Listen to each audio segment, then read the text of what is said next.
La paix qu'on a, la paix chérie qu'on a. Bonsoir mesdames, bonsoir messieurs, bienvenue au centre des médecines naturelles, à l'émission aux milliards de téléspectateurs. Afrique Santé, ce soir la question est pourquoi l'Afrique continue-t-elle d'être l'apanage des pandémies et d'épidémies de toutes sortes malgré un soleil, un climat ensoleillé, une végétation tout à fait naturelle et sa médecine surtout ancestrale. Cette médecine spécifique, on a toujours décrié de la médecine moderne à la médecine traditionnelle ou alors ancestrale, la médecine africaine, que l'Afrique doit faire un choix. Quel choix l'Afrique doit-elle faire? Ce soir, nous sommes entourés des experts dans ce domaine pour pouvoir donner toute l'étendue et l'éclairage nécessaire au choix que vous ferez aussi derrière le petit écran. Mais il y a le téléspectateur que vous êtes. Afrique Santé, c'est l'œil et l'oreille des dirigeants africains sur toutes les problématiques de santé. Vous permettez de présenter ce soir encore ce humble serviteur, pathologiste, docteur Didnilo. Bonsoir et bienvenue. Bonsoir, salut tout le monde, chers téléspectateurs, techniciens et tous ceux qui verront cette émission ou qui avaient vu cette émission. Ce soir encore, comme d'habitude, nous allons discuter ensemble. Je préfère dire comme ça aujourd'hui. C'était simplement dit, discussion ensemble, professeur Emmanuel Lipote. Vous êtes un repère pour cette émission, avec vos propos qui sont sans détour, et que d'après le suivi de cette émission sur le terrain, des gens vous disent, vous taxent même à un moment du terroir africain, le dernier ancêtre de la médecine ancestrale, parce que tellement vous la défendez qu'on a l'impression que vous êtes le spécimen qui reste et on doit le préserver pour que vous donniez déjà votre talent à toute la jeunesse africaine avant de partir. On ne souhaite pas que vous partiez, on ne parle pas de mauvaises nouvelles, on veut que vous restiez depuis longtemps. Professeur Emmanuel Lipote, bonsoir et bienvenue. Bonsoir, bonsoir à tous ceux qui font confiance à Afrique Média et qui font particulièrement confiance à Afrique Santé. En Côte d'Ivoire, il y avait un certain Aka.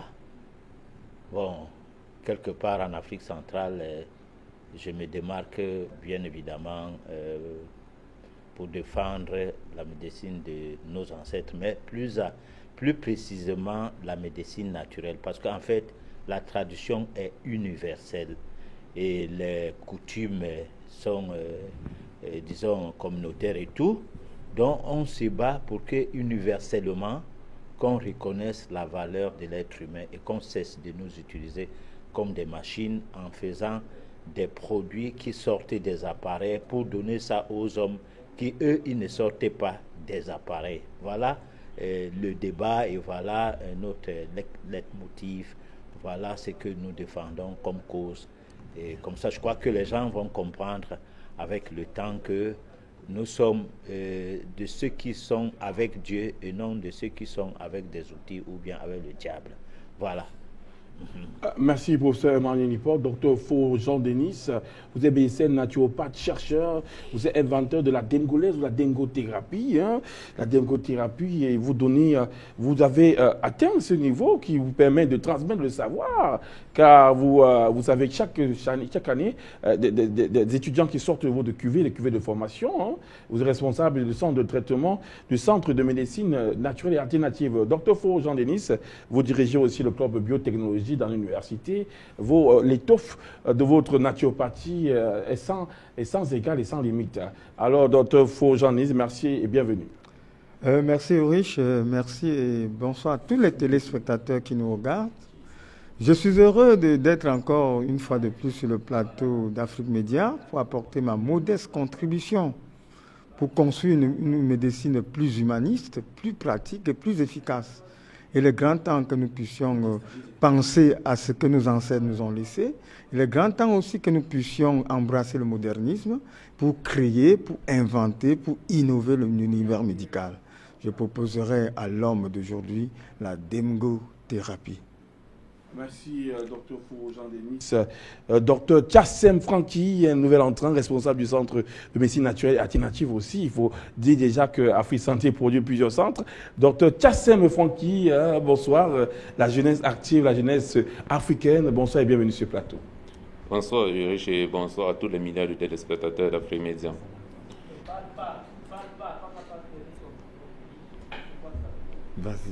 Merci Dr Franki. Premier élément, nous attendons le premier élément afin de poser la première pierre sur cette émission.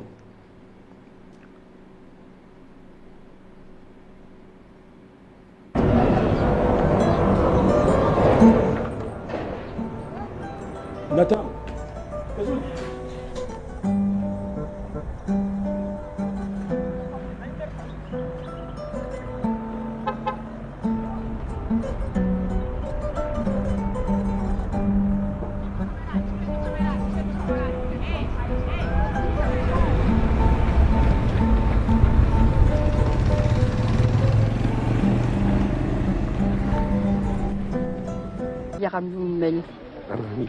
Ça va? Ça va? Bon, alhamdoulilah. 2 fois par semaine, le docteur Aline Parès examine ainsi ses malades sur la place du village Léproserie de Keur-Massar, à 30 km de Dakar. Contrôle de routine plus qu'autre chose, car les 150 lépreux, hommes, femmes et enfants qui vivent ici en communauté, sont presque tous en voie de guérison. Or, 80% d'entre eux étaient grabataires lors de leur arrivée à Keur-Massar. Des résultats spectaculaires donc, pour des méthodes de soins surprenantes à l'écart de l'orthodoxie de la médecine occidentale. J'ai d'abord travaillé sur la lèpre dans le domaine de la bactériologie. Et en même temps, je me suis rendu compte que la thérapeutique antilépreuse n'était plus valable. Tous nos confrères savent que la chimiothérapie classique ne peut plus guérir la lèpre. Les microbes sont devenus résistants et d'autre part, les médicaments ont de nombreux inconvénients. Il fallait donc chercher une nouvelle façon de soigner. J'ai pensé que les plantes de la pharmacopée traditionnelle du Sénégal et de l'Afrique pouvaient apporter une solution. Pour le docteur Parès, la réponse s'est vite révélée positive. Aujourd'hui, dans son dispensaire de médecine traditionnelle, elle accorde une confiance totale aux médicaments à base de plantes qu'elle administre. Mais avant d'en arriver là, cette femme, biologiste, botaniste et médecin, a dû oublier ses préjugés pour se mettre à l'écoute des thérapeutes africains, réapprendre une autre forme de médecine en quelque sorte.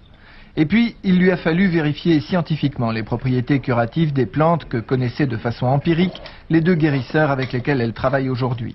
Enfin, et ce ne fut sans doute pas le moindre problème, on dut à Keur-Massar affronter l'ironie de ceux que faisaient sourire les pratiques incantatoires des guérisseurs. Des pratiques que le docteur Parès, elle, explique en les replaçant dans leur contexte. Le médecin, sa façon de se comporter, a toujours une influence sur le traitement qu'on donne aux malades. On a dit que le premier médicament d'un malade était son médecin. Et la part d'incantation et de prière n'est pas aussi grande que ce que l'on veut bien dire. Du moins avec les thérapeutes avec lesquels je travaille.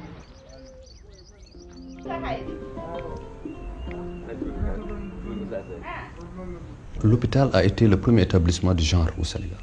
Au départ, on avait des guérisseurs, chacun était dans son coin. Chacun faisait dans son coin, et résultat, personne ne faisait rien. Et là, elle a eu l'idée de créer, de mettre ensemble des guérisseurs du jamais vu. Et c'était une gageure à l'époque.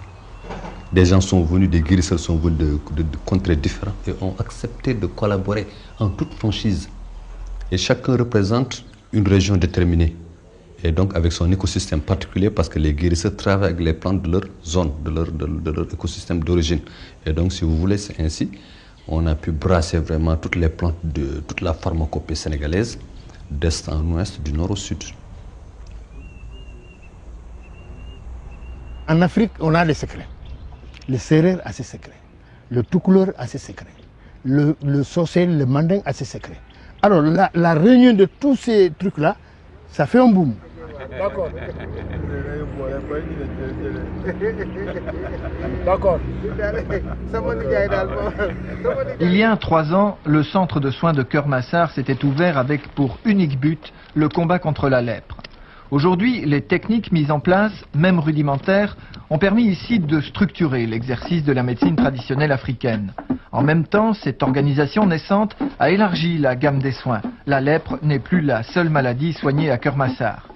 Et il se pourrait bien que toute cette activité elle-même ne soit qu'un début.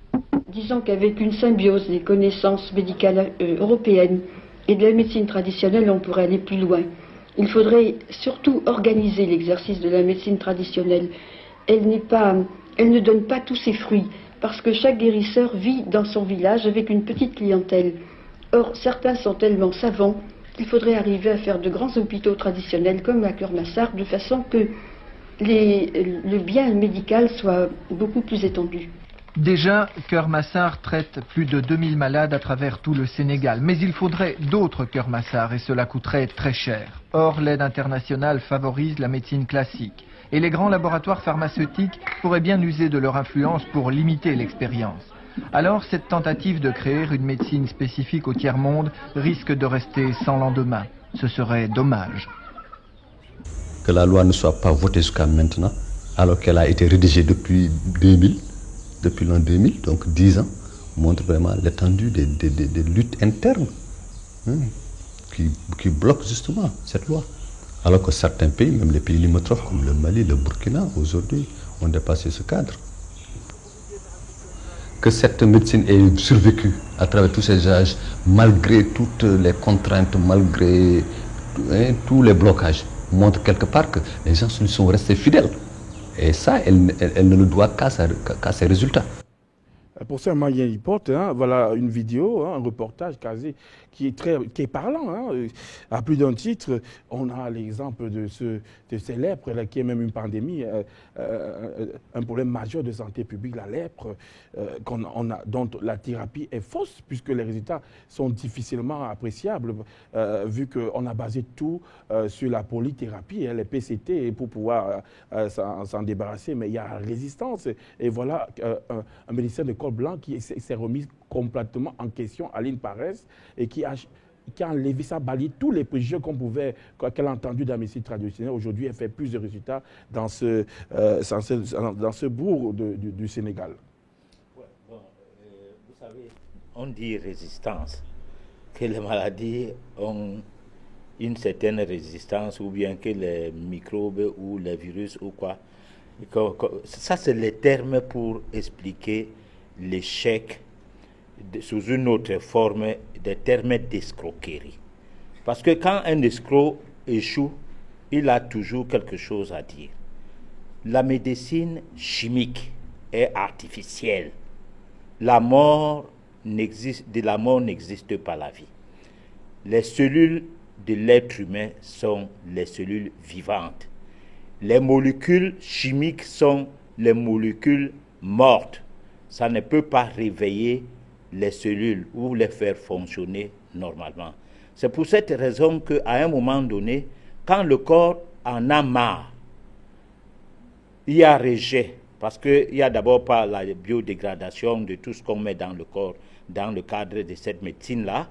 Alors ces rejets, on dit qu'il y a résistance, il y a recrudescence. On commence à utiliser les mots propagandistes, le marketing, et qui est soutenu par des médecins formés à la solde de ceux-là même qui fabriquent ces médicaments et qui, du moins, en même temps, financent les laboratoires et même les systèmes des facultés de la médecine. C'est eux qui font les modules, c'est eux qui financent. Du moins, les médecins sont formés à leur solde. Les médecins sont formés pour qu'ils puissent vendre les médicaments. C'est pourquoi le slogan universitaire part du fait que le médecin, en partant de l'université, il sait qu'il a l'obligation des moyens et non du résultat. Et on n'a jamais accusé un médecin pour n'avoir pas guéri quelqu'un. On n'a jamais fait un constat annuel de combien de gens ont vraiment guéri d'un produit, sauf qu'on fait un constat combien le produit a rapporté au niveau des laboratoires pharmaceutiques. Donc, le problème n'est pas question de résistance. Voilà une dame, médecin de son état, biologiste et tout, qui au Sénégal voit que les produits qu'elle donne aux lépreux ne donnent rien. Elle décide donc de mettre les préjugés qu'il y a autour de la médecine traditionnelle en disant « je vais essayer de collaborer avec quelques thérapeutes ». on les appelle guérisseurs. Parce que, ayant constaté que l'écho qui lui vient de ces gens, c'est des guérisseurs, elle se met donc avec, en tant que biologiste, et tout cela, elle constate que, mais attends, on dit même quoi souvent, on parlait de quoi? Et finalement, avant sa mort, elle ne donnait que des thérapies à base des plantes. Et c'est quitter de la lèpre où elle a fait des essais, ça a marché. Pour rentrer dans les autres maladies, ça a aussi marché. Elle a déploré le fait que les gouvernements ne font rien pour que les tradithérapeutes se mettent ensemble et qu'on essaie de prendre de ces tradithérapeutes de quoi faire en sorte que le tiers-monde ait aussi sa médecine. Voilà. Alors, Dr Dine, médecine spécifique à l'Afrique, on a vu que dans chaque contrée du Sénégal, chaque guérisseur utilisait les plantes de sa zone pour pouvoir traiter de ces réalités. Aujourd'hui, on importe tout de l'Europe. La surmédicalisation, comme vous avez l'habitude de le dire, est importée pour des zones à climat quasiment différent de celui d'Afrique. Et on consomme ici, on s'étonne d'avoir des résultats différents. Le cas du Sénégal, que vous interpelle le cas du Sénégal. Non, le cas du Sénégal est un cas d'école, comme dans beaucoup de pays anglophones d'ailleurs. Beaucoup se sont démarqués par le fait de retourner à la médecine ancestrale. Vous savez, malheureusement, le monde aujourd'hui nous impose de grosses conneries, et à force d'être formaté et constamment aliéné par la force des médias, on oublie ce qui est juste, ce qui est vrai, ce qui est beau. Vous voyez, et puis je voudrais révéler que cet état de choses ne peut pas être bien connu, c'est-à-dire l'état de mafia dans la médecine, parce qu'il existe un gouvernement mondial avec pour ministère de la Santé l'Organisation mondiale de la santé. Ce gouvernement mondial ne fait rien pour les humains, c'est de l'argent à tout prix, c'est-à-dire ils font les incendies en amont et ils veulent jouer les pompiers en aval. Ils mettent l'Afrique en division pour s'accaparer de tout ce qui concerne l'Afrique. Quand nous parlons de ça, on dit on est paranoïa. Non, non, le monde gît en effet et en réalité sous l'esprit d'un complot permanent. Et le capitalisme, c'est justement ça. Comment abêtir, comment abaisser, comment affaiblir pour gagner. Et ça va un peu plus loin.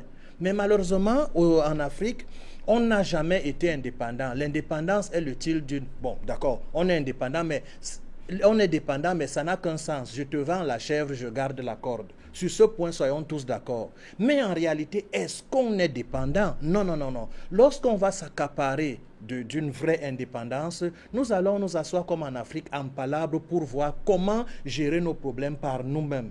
Parce que porter les habits, c'est imposé. Parler même, c'est imposé. Nommer nos enfants, c'est imposé. Respirer, s'ils peuvent imposer leur façon de respirer, ils vont le faire.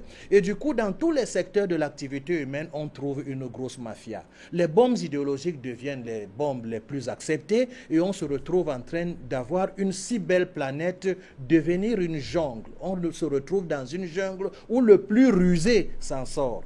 Et dans la médecine aujourd'hui, regardez celle qu'on veut nobeliser. Quand quelqu'un est guéri, a eu le mal de tête baissé par du paracétamol, le cartel médiatique est capable de faire une publicité planétaire. Mais moi, je vous dis aujourd'hui, en Afrique centrale, le nombre de personnes mortes à l'hôpital donne les vertiges et les statisticiens sont formés pour ne jamais révéler ce qui se passe. S'il faut parler du Cameroun, si on compte le nombre de morts finis à l'hôpital, je vous assure, mais pour que quelqu'un ait eu une petite dose de chimiothérapie et son tout petit cancer a donné une suite, allez, les magazines prennent la chose, les médias manipulés, on ne voit pas. On ne peut pas voir la vérité quand nous sommes sous le règne du mensonge, le mensonge total et imposé. La médecine moderne, elle a fait trop de progrès. Moi, je suis d'accord avec tout le monde. Trop de progrès. Et ça se voit, nous tous, nous sommes malades. Nous tous, nous sommes malades. Ça, c'est un fantastique progrès. J'aime ça. Docteur Fauja Denis, on rappelle que ce bacille Mycobacterium lépré, 2000 cas à travers le Sénégal. Alors qu'on sait que dans des régions d'Afrique, lorsque vous êtes lépreux, ben, c'est même pas, on ne vous met pas en quarantaine, on vous isole carrément dans une contrée lointaine. Et je parle de cas en Afrique centrale, au Cameroun, à la Dibamba. À Dibamba, vous êtes carrément abandonné à vous-même parce que vous savez que vous allez vivre tellement avec la maladie. Mais le cas du Sénégal ben, renverse déjà de pavé dans la mare, docteur Fou. Mais voilà le Sénégal qui nous montre un exemple pratique. Voilà une femme blanche qui quitte sa région natale, l'Europe, pour venir en Afrique, essayer de réveiller les Africains sur les réalités africaines. Voilà une femme qu'attendent les Africains. Il est grand temps qu'on se réveille. Il faut noter une chose. Les Occidentaux sont venus en Afrique avec deux formules. La formule R3, M3, c'est-à-dire qu'ils étaient des missionnaires, des marchands ou des militaires. Voilà tout ce qu'ils savaient faire. Soit ils étaient missionnaires pour vous dire, jeter tout ce qu'on vous parle de Dieu. Déjà, ils venaient en forme d'athées, mais ils nous disaient que nous sommes des missionnaires, nous venons vous montrer que Dieu existe. Or, quel Dieu existait? Deuxièmement, ils étaient des marchands. Ils venaient vous montrer en second M, qui sont des marchands, c'est-à-dire ils prenaient des pourritures, des cigarettes, des boissons, de l'alcool, qui vous donnaient pour vous rendre malade. Quand ils vous rendaient donc malade, ils sont sûrs que les militaires vont arriver. Quand les militaires vont arriver, vous n'avez plus de force. On va vous abattre, on va vous exterminer. Et ils vont prendre une autre formule que j'appelle la formule T3. C'est-à-dire les tueries, les tromperies, la tricherie. Il faut assassiner les guérisseurs traditionnels, il faut tromper les Noirs, vous n'êtes rien, vous êtes des sous-hommes. Et pourtant, cette femme qui est au Sénégal nous montre quelque chose de formidable. C'est-à-dire, elle nous dit, le Noir, si vous pouvez résumer cela, le Noir est l'homme grand H. Il est grand temps que les Noirs se réveillent. La culture occidentale a échoué sur le plan médical. Il faut le noter. Voilà une femme qui le prouve. Ce que je demande aux gouvernants africains, c'est de rassembler les guérisseurs traditionnels de nos campagnes. Il y a de bons guérisseurs traditionnels. J'insiste sur les ONG, que les ONG puissent aller là où les gouvernements n'ont pas pu aller. Je suis allé dans les forêts d'Afrique centrale, je suis allé dans les régions de Mopti au Mali, je suis allé dans les régions de Kiosi, j'ai vu des guérisseurs traditionnels extraordinaires. Mais quand un guérisseur réussit à effacer un mal, à guérir une maladie, il n'est pas connu. On l'oublie. C'est un charlatan. Mais quand un malade meurt chez un guérisseur, c'est des tambours, c'est des radios, c'est un charlatan. Mais tenez-vous tranquille. Qui est charlatan? Il faut redéfinir le mot charlatan. Voilà, je vais redéfinir tout de suite si vous me le permettez. Vous prenez deux thérapeutes. Un guérisseur traditionnel à gauche, qui a sa petite case, et un médecin qui s'est formé, qui a son petit cabinet. Les deux maintenant doivent évoluer ensemble. Que fait la médecine occidentale? Que font les Occidentaux? Ils apportent beaucoup d'argent aux médecins pour qu'ils construisent la clinique. Et la clinique, le médecin qui est gynécologue à l'origine, va construire sa clinique, un grand bâtiment. Il va mettre un dentiste, un traumatologue, un gynécologue, un kinésithérapeute, un pulmonologue. Voilà le truc. Mais le guérisseur traditionnel qui est à côté, on ne lui donne rien. On ne lui donne rien du tout. Et pourtant, il y a la déconnaissance. Mais le guérisseur traditionnel sur sa plaque va dire « Je soigne tout ». Mais attention, je ne suis pas l'avocat aveugle des guérisseurs traditionnels. Je les défends. Le guérisseur traditionnel africain, comme le prouve cette dame, soigne tout. Il soigne tout comment? Quand une clinique classique est installée, elle soigne tout, non? Parce que vous avez un pulmonologue, vous avez un gynécologue, vous avez un kinésithérapeute, vous avez un dentiste, ça soigne presque tout. Mais le guérisseur traditionnel, dans son cadre privé, c'est qu'il peut être un rebouteux, ce qu'ils appellent un traumatologue traditionnel. Il soigne, sa spécialité, c'est soigner les fractures. Mais il sait qu'en cas de problèmes cutanés, en cas de problèmes ophtalmologiques, en cas de problèmes gastro-intestinaux, il sait là où aller, chez un autre guérisseur. Donc il va chez ces guérisseurs-là prendre des éléments pour soigner son malade dans son lieu d'origine. Donc le guérisseur traditionnel africain, c'est le vrai thérapeute. La médecine classique a échoué. Il est grand temps que nous puissions rassembler les forces vives de l'Afrique, que nous puissions rassembler tout ce que nous avons comme connaissance ancestrale, que nous puissions nous ouvrir au modernisme, appuyer la technologie occidentale, entre guillemets, à notre tradition et refaire l'univers médical, créer une nouvelle médicale. Et j'appelle cette médecine la demgothérapie, la médecine demgolaise. Il est grand temps que ça change. Merci Dr Fo. Nous allons prendre ce premier intervenant, premier appel de la Libye, Adama Dia. Adama Dia, bonsoir et bienvenue. Hein. Bonsoir Africains et Africains, bonsoir. Je présente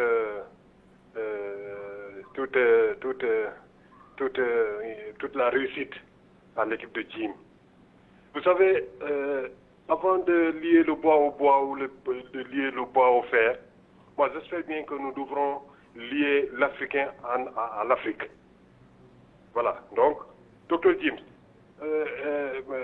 la médecine moderne a tellement progressé que être un être humain est une maladie déjà. Voilà. Voilà, ça c'est leur magouille, voilà le problème. Penser être un être humain est déjà synonyme à une maladie. Voilà le problème. Moi je crois que rien ne vaut ce que vous faites, rien n'est comparable à cette prise de conscience-là. Et vraiment, je suis de tout cœur avec vous et je vous soutiens. Franchement, il faut continuer dans cette lancée-là. Il faut que les Africains sachent qu'ils ne peuvent pas être rien que être des Africains. Il faut au moins essayer de lier le bois aux singes parce qu'ils habitent naturellement tous dans le même lieu. Et c'est ce que vous faites actuellement. Vous essayez à tout prix de lier l'Africain à l'Afrique. Je vous remercie. Merci. Merci, monsieur Adamadia qui a appelé de la Libye. On va prendre un appel du Togo. Bon, monsieur Traoré du Togo, bonsoir, vous avez l'antenne. C'est monsieur Traoré du Burkina Faso, je répète. Monsieur Traoré du Burkina Faso, autant pour moi. Merci beaucoup. Et à la suite de monsieur Diaz de la Libye, je suis de tout cœur avec le travail que vous faites de réhabilitation de l'Afrique. Votre travail immense, il est monstre. Et nous pouvons que vous soutenir toutes les éminences que vous avez qui nous édifient sur les connaissances, sur le savoir traditionnel. Savoir entre griffes, je dirais traditionnel.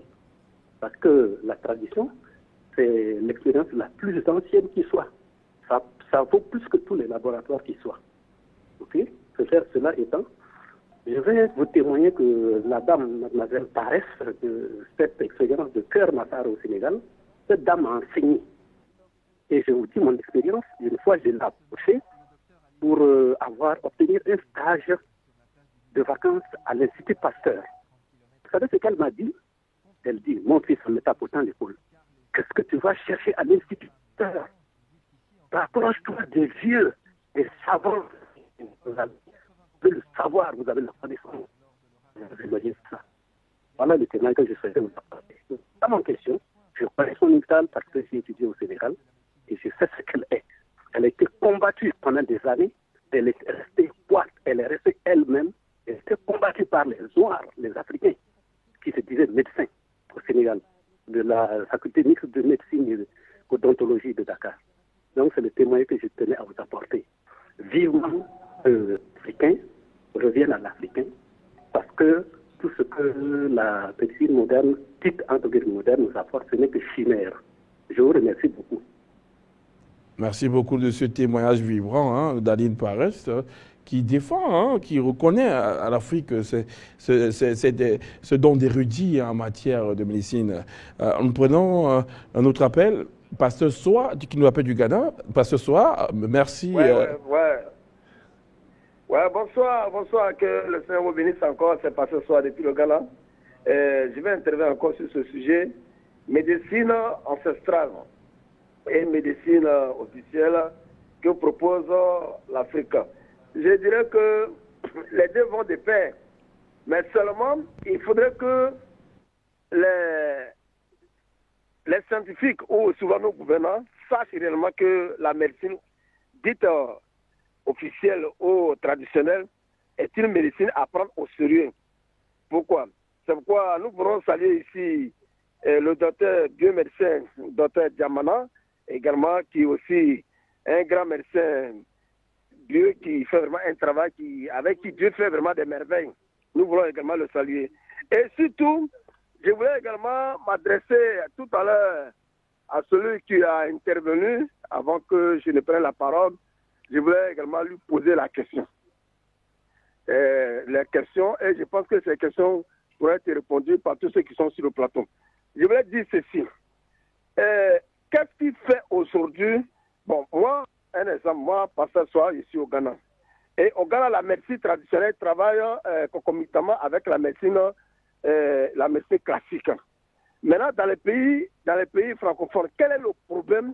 Et la médecine traditionnelle ou la médecine officielle n'arrive pas à collaborer avec la médecine traditionnelle et la médecine classique dans les pays francophones est reniée. Encore une fois comme ça, peut-être que c'est maintenant que les gens sont en train de voir.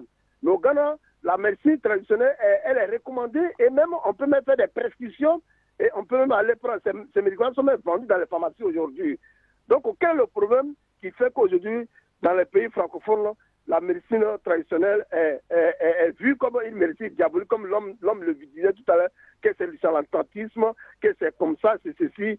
Hein, et ça fait qu'aujourd'hui, il y a un problème dans les pays francophones. Et au Ghana, on peut se traiter à moindre coût. À tout moment, tu peux même prendre les sirops que fabriquent nos médecins traditionnels, c'est-à-dire sans problème.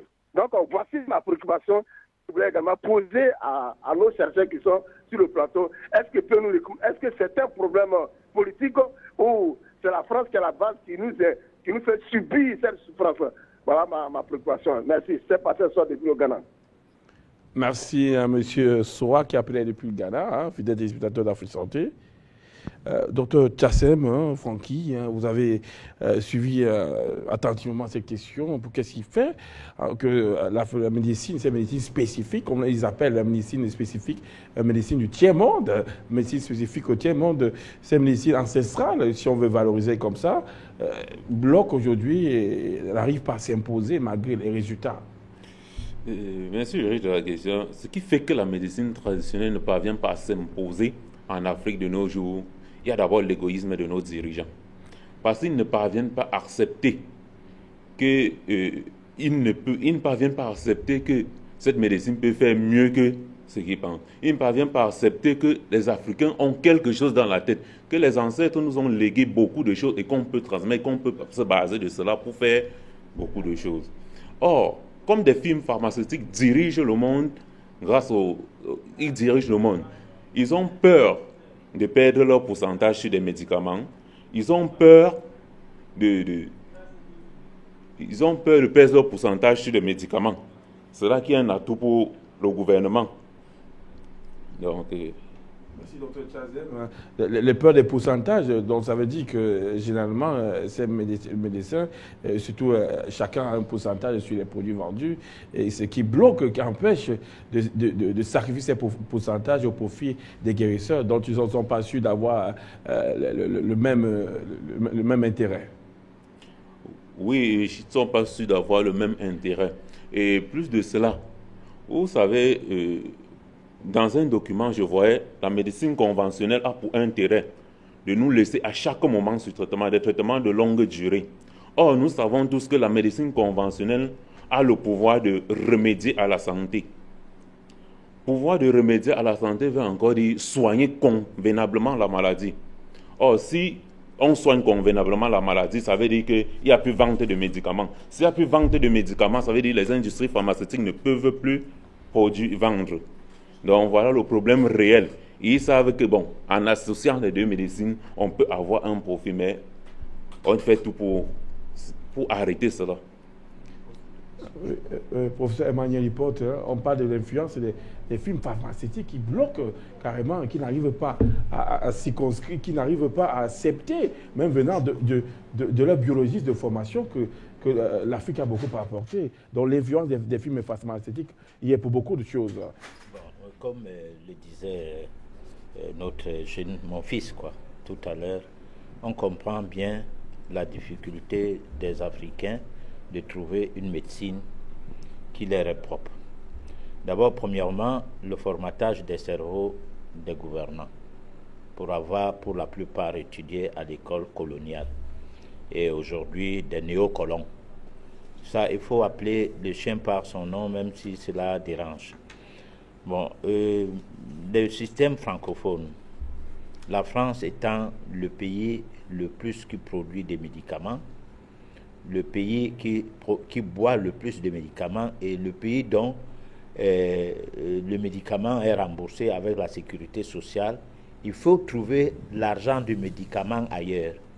Et ailleurs, c'est où? En Afrique. 15 pays sont pourvoyeurs de moyens matériels à la France pour pouvoir soigner sa population.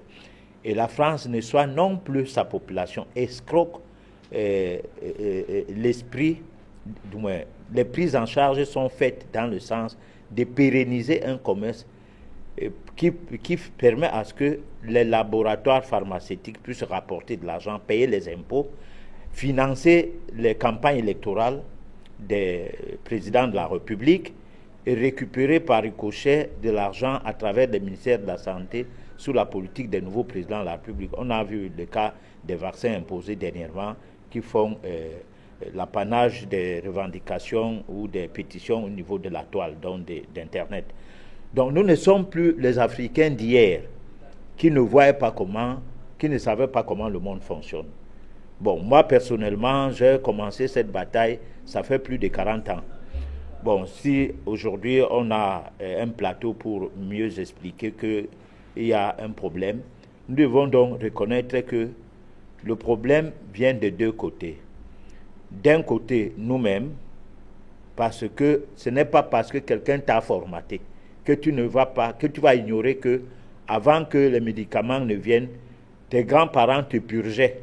Hein? Beaucoup de ces vieux qui nous gèrent aujourd'hui comme gouvernants ont bu des produits traditionnels, ont été soignés par les méthodes de la grand-mère, ont été traditionnellement suivis avant qu'ils ne s'expatrient, pour ceux qui ont eu la chance, entre guillemets, si chance il y a, ou ceux qui ont eu la malchance de se faire assimiler. Donc, résultat, nous avons la difficulté de ne pas nous faire comprendre aujourd'hui, même à cause de ces gens-là, au-delà même dessous des tables de l'industrie pharmaceutique. Donc, en réalité, nous essayons de tout faire pour que même le travail à la télé soit accepté. Parce que ce n'est pas toujours évident que les chaînes de télévision même qui nous emploient comprennent l'action que nous menons. Bon, parfois, c'est le personnel qui ne nous comprend pas. C'est des jeunes, ils ont été à peine entrés à l'école, parlent français. Ils ne voient pas ce que nous faisons ça aussi pour eux et pour leurs enfants demain. Bon, donc, la communication devient une histoire de sourds. Et malheureusement, on va continuer à se battre, ils comprendront bien. Parce qu'aujourd'hui, on parlait de Oumiobe, de Lumumba, de Kwame Nkrumah, mais les gens de cette époque-là, beaucoup ont piétiné l'action de ces gens, et aujourd'hui, ils pleurent. Ils viennent bourgeouférer à Afrique Média, comme quoi Lumumba était bon, Oumiobe était ceci et cela, alors que leurs parents étaient parmi les traîtres. Bon, donc c'est difficile. Il y a des difficultés, on peut parler de sabotage, on peut parler de ceci, c'est dans tous les sens. Pendant que le gouvernement ne comprennent pas l'action ou bien les méthodes à utiliser pour pouvoir faire un retour aux sources, pour que ce qui les a soignés hier, qu'a soigné leur père, qui les a permis d'être des vivants, reviennent.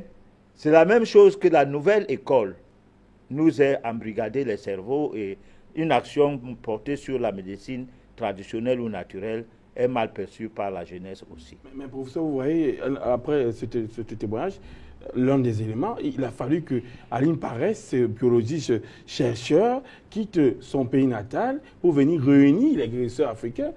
Pourquoi est-ce que ce n'était pas un noir, un guérisseur? Puis il y a eu plusieurs tentatives, c'est-à-dire qu'il faut toujours que ce soit le blanc qui vient réunir, voilà. Que cela produise. Mais elle-même, elle a eu des coups. Vous avez suivi tout à l'heure un témoignage. C'est-à-dire qu'en Afrique, comme c'est le blanc qui nous a colonisés et qui nous a enseigné à parler sa langue, soit le français, soit l'anglais, soit l'espagnol, soit le portugais, tous les Africains pensent que le bon Dieu, c'est le blanc. On dit, je mange comme un blanc, je vis comme un blanc, je me vêtus comme un blanc. Et ce qui veut dire quoi? Que le blanc est modèle. on ne peut avoir notre indépendance dans la médecine que si un jour, un groupe de Blancs va venir réunir des Africains, ne serait-ce que dans chaque pays. Et là, les gouvernants vont fermer la bouche parce que parmi ces Blancs, il y aura les frères qui sont pourvoyeurs des médicaments. Ils vont s'entendre là-bas au sommet et ça va marcher. Docteur Fo, hein, le mot de la fin, le temps est parti pour cette émission, malheureusement, arrive à son terme. Docteur Fo, pour le mot de la fin. Je dirais au gouvernement africain de saisir la réalité. La réalité se situe au niveau de la médecine africaine. La réalité se situe au niveau de la médecine africaine qui se modernisera, s'ils veulent bien apporter des équipements modernes pour que nous puissions nous moderniser. Mais il faut comprendre que le scientifique, c'est un homme qui doit être curieux, qui doit aller sur le terrain, qui doit vivre les réalités de son milieu. Et il faut noter que tout chercheur qui découvre un principe s'écartant du conformisme est dans l'impossibilité de faire accepter ses idées. Mais il trouve cependant des satisfactions incomparables dans les témoignages de gratitude qu'il reçoit des malades guéris par ses méthodes. Merci. Merci de ces pensées, docteur Tchassem Franki, responsable du Centre de médecine naturelle et alternative. Merci d'avoir fait le baptême de feu sur Afrique Santé. Merci pour vos francs-parler. Vous avez parlé, vous avez évoqué ces intérêts financiers liés à la vente des médicaments. C'est difficile de sacrifier cet intérêt énorme pour pouvoir favoriser un guérisseur dont on est sûr qu'on n'aura pas ne serait-ce que la moitié.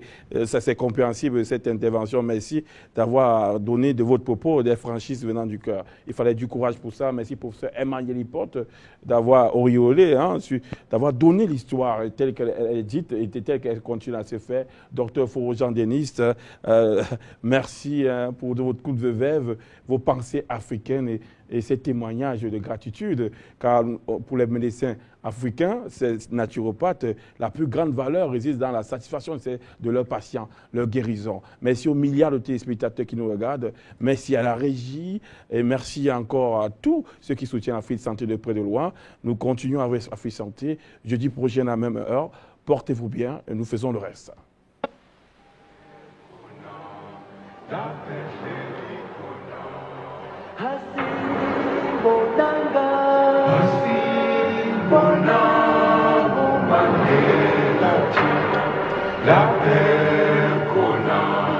la paix,